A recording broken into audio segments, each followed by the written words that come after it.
Hello, Amherst County. This is Rob Arnold, Superintendent of Schools. I'd like to take this opportunity to officially welcome you all back to the 2021 school year. This school year is glad to announce is going to be 5 days a week in-person learning for all students if they choose. And so really excited about that. Obviously, we have a lot of preparations we have to make to get ready, and we're currently working on that. I wanted to come to you today to talk to you a little bit about some of the things that were discussed and decided on at our school board meeting last night. Our school board had to make some decisions based on our mitigation strategies.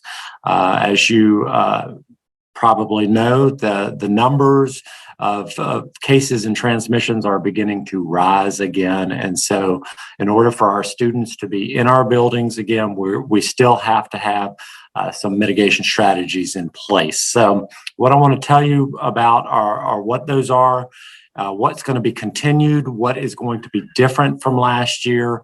And so I'll get started with what we're actually continuing to do. And so, as you know, this COVID is a community issue, and the school system is so connected to the community that whatever is occurring in the community is occurring in our schools. And so first thing we need to do is to continue to screen your child before they come to school.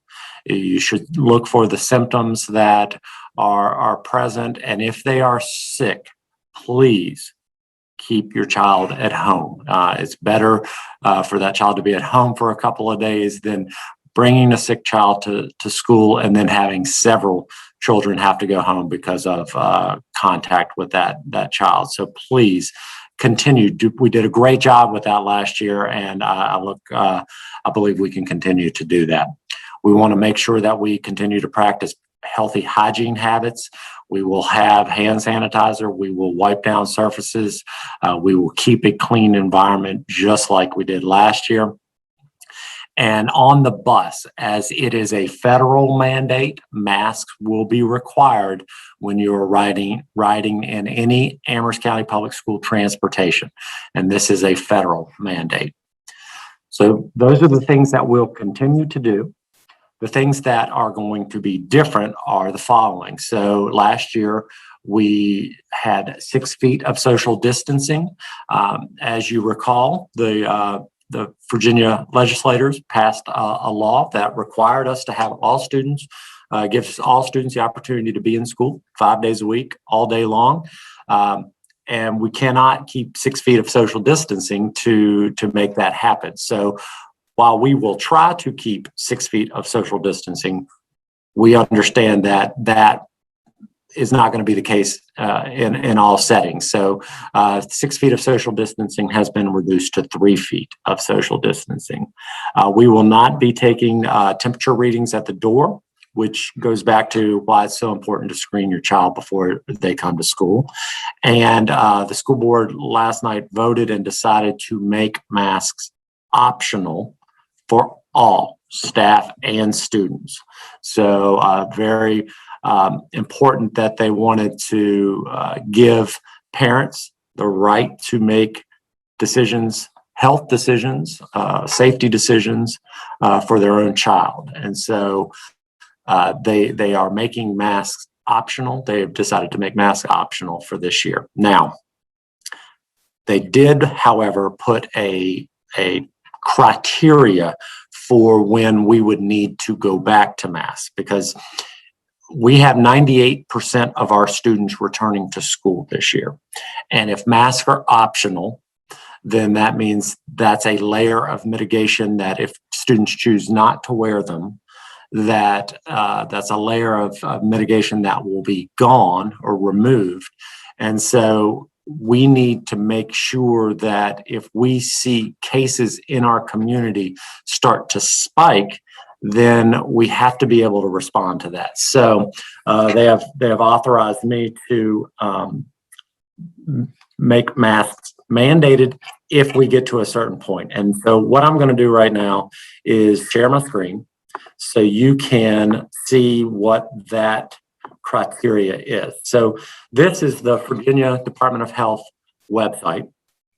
We will share links to this page in a power announcer that will go out later. It will also be on our Facebook page and our website, how you can get to this. So the number that we are looking at, and if you look at this yellow line here that goes across, this from the start of the pandemic to today is the how many cases have been in Amherst County. And so what we are going to be looking at is the 7-day average number of new daily cases reported per 100,000 in the population, right?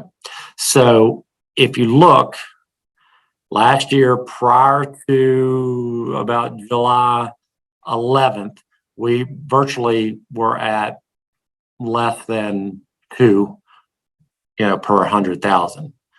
Right before we started school, it started to increase, but you see it remained relatively low until late November.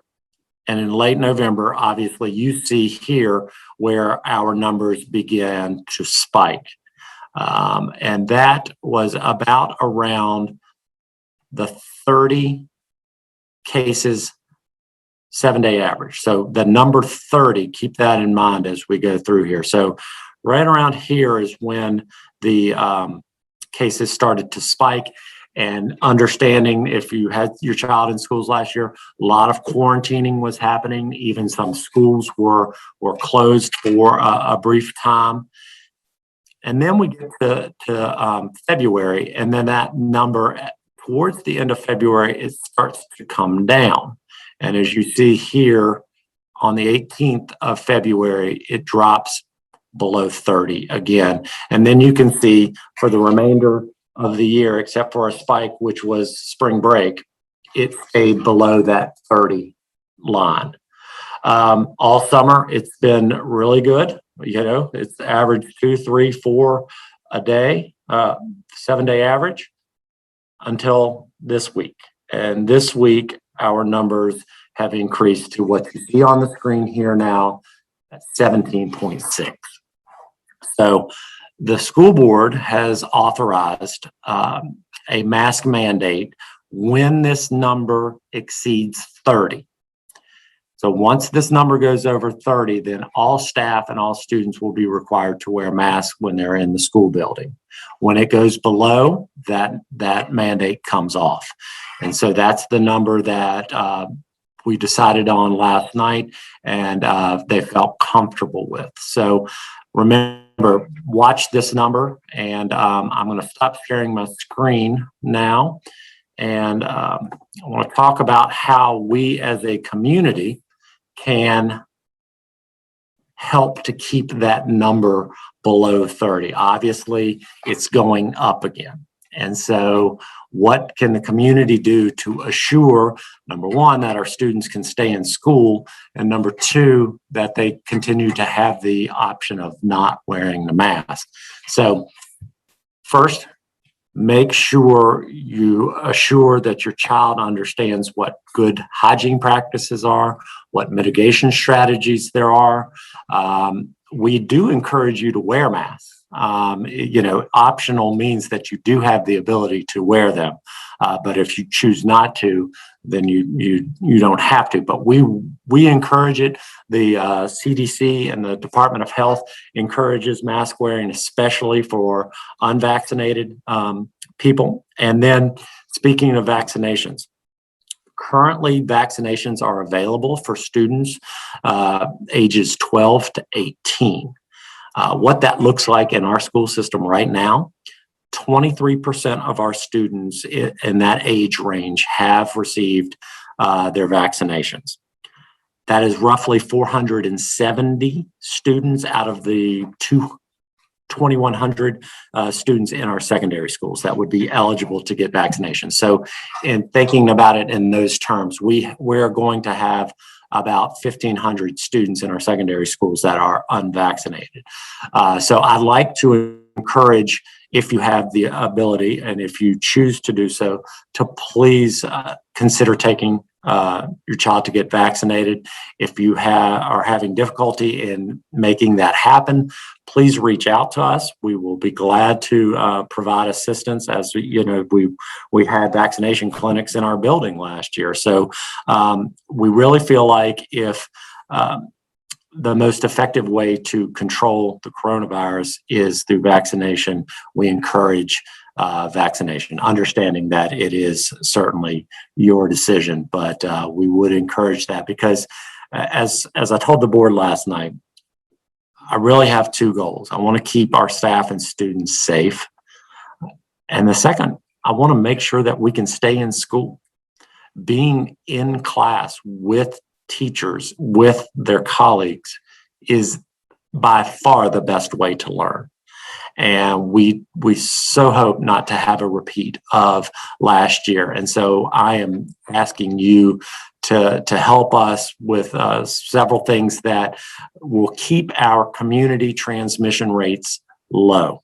And once again, remember, that is below 30 new cases per 100,000 on a 7-day average. And you can go to the VDH website to see that number and to watch that. But like I said, it was 3 or 4 last week. It's up to 17 today. And so we are seeing a spike again. So please do everything you can to practice safe mitigation strategies.